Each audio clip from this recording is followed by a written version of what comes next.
Hello friends, welcome to life of Jyothirmayi. ఈరోజు ఎంతో టేస్టీగా ఉండే టమాటా అండ్ ఎండుమిర్చితో అయితే నేను పల్లీ చట్నీ తయారీ విధానాన్ని అయితే చూపించబోతున్నాను ఫ్రెండ్స్.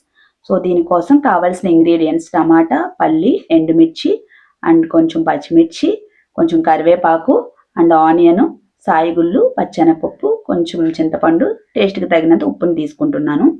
ముందుగా స్టవ్ ఆన్ చేసి బాండీ పెట్టి ఆయిల్ అయితే హీట్ అయిన తర్వాత నేను సాయిగుళ్ళు అండ్ పచ్చెనపప్పును అయితే కొంచెం రోస్ట్గా వేపుకున్నాను. తర్వాత పల్లీలను కూడా వేసి వేగనిస్తున్నాను. తర్వాత ఎండుమిర్చి అండ్ టమాటాను కూడా వేసి వేపుకోవాలి ఫ్రెండ్స్. ఇందులోనే కొంచెం అంత కరివేపాకు టేస్ట్కి బాగుంటుంది, యాడ్ చేసుకుంటున్నాను.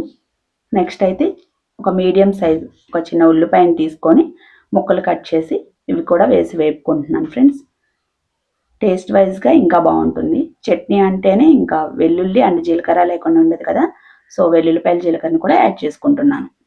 ఇవి కూడా ఫైన్గా వేగిన తర్వాత నేను ప్లేట్లో తీసుకొని చల్లారబెట్టుకుంటున్నాను.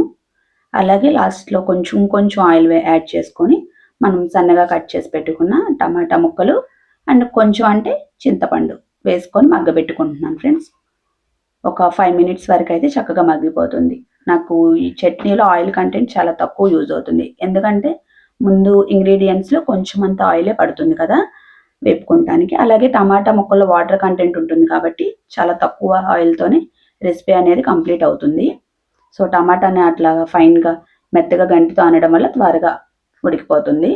నేను ఉప్పు అనేది లాస్ట్లోనే యాడ్ చేస్తాను ఫ్రెండ్స్. నా రెసిపీస్ అంటే వంటల్లో కానీ కూరలు అండ్ చట్నీల్లో లాస్ట్లోనే ఉప్పు అనేది యాడ్ చేసుకుంటున్నాను, హెల్త్ వైజ్గా కూడా మంచిదని చెప్పి. నెక్స్ట్ టమాటా కూడా మగ్గిన తర్వాత రెండింటిని చల్లార్చి నేను ఇప్పుడు మిక్సీ అయితే పట్టుకుంటున్నాను. ఫస్ట్గా నేను పల్లీలను అయితే తీసుకొని కొంచెం కచ్చాబెచ్చా వేసిన తర్వాత టమాటా ముక్కల్ని యాడ్ చేసుకుంటూ ఉంటాను. అలాగే వాటర్ కంటెంట్ కూడా ఇందులో కొంచెం తక్కువే వేస్తాను, అది కూడా గోరువెచ్చని నీళ్ళే వాడుకుంటాను, ఎందుకంటే రైస్లో కూడా యూజ్ చేసుకుంటా బాగుంటుంది ఈ చట్నీ. పలుచగా కాకుండా కొంచెం పేస్ట్ లాగా చేసుకుంటే సరిపోతుంది గ్రేవీలా. తర్వాత అయితే నేను పోపుకు కూడా రెడీ చేసుకొని పక్కన పెట్టుకున్నాను ఫ్రెండ్స్. బండి పెట్టి కొంచెం పోపుకి అయితే రెడీ చేసుకుంటున్నాను. కొంచెం ఆయిల్ వేసి తాలింపు గింజలన్నీ ఆయిల్ హీట్ అయిన తర్వాత తాలింపు గింజలు వేసి వేగిన తర్వాత లాస్ట్లో ఇంగువ, చట్నీ కంటే తిరగమాతకి చాలా టేస్ట్ వస్తుంది కదా, కొంచెం ఇంగువ కరివేపాకు కూడా వేసి నేను పోపు అయితే పెట్టుకున్నాను. సో ఇటువంటి రెసిపీస్ అంటే పిల్లలకు కూడా చాలా నచ్చుతుంది, అంటే రొటీన్గా చేసే చట్నీ కంటే కూడా. సో ఇది నేనైతే ఈరోజు రాగి దోశల్లో మా పిల్లలకి ఈ చట్నీతో సర్వ్ చేశాను. చాలా టేస్టీగా ఉందని కాంప్లిమెంట్ ఇచ్చారు నాకు, హ్యాపీగా కూడా ఫీల్ అయ్యాను. నా వీడియో నచ్చితే లైక్ చేయండి, షేర్ చేయండి, సబ్స్క్రైబ్ చేయండి మరిన్ని రెసిపీస్ కోసం. Thank you.